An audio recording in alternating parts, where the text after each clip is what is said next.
Dopo la nomina del nuovo direttore generale di AICA, l'azienda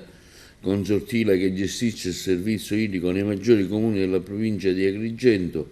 concretizzatasi nella persona del dottor Claudio Guarneri, votato a maggioranza dall'Assemblea dei Sindaci, dopo che il commissario del CDA Fiorella Scalia ne aveva deliberato lo scorrimento della graduatoria e con il voto contrario del sindaco di Favara Antonio Palumbo, arriva la nota stampa del cartello sociale di Agrigento, che ricordiamo è formato dalla triplice sindacale CISL,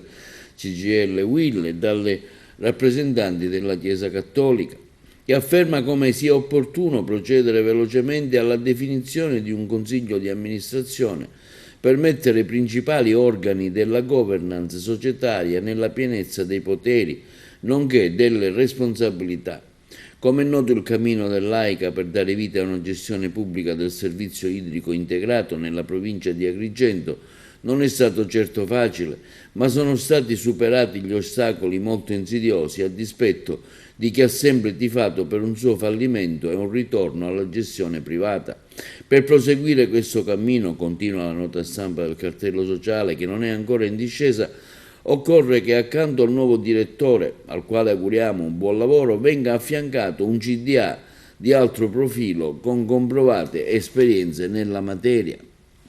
L'idea di procedere con un bando pubblico al fine di selezionare i componenti del Consiglio di amministrazione sembra la strada maestra per raggiungere questi obiettivi. In questo senso è auspicabile che un'apposita commissione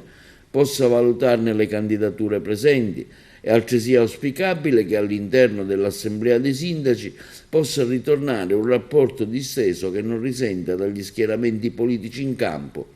in modo che il confronto sia il più sereno possibile e meno condizionato da posizioni ideologiche o peggio ancora puramente tattiche.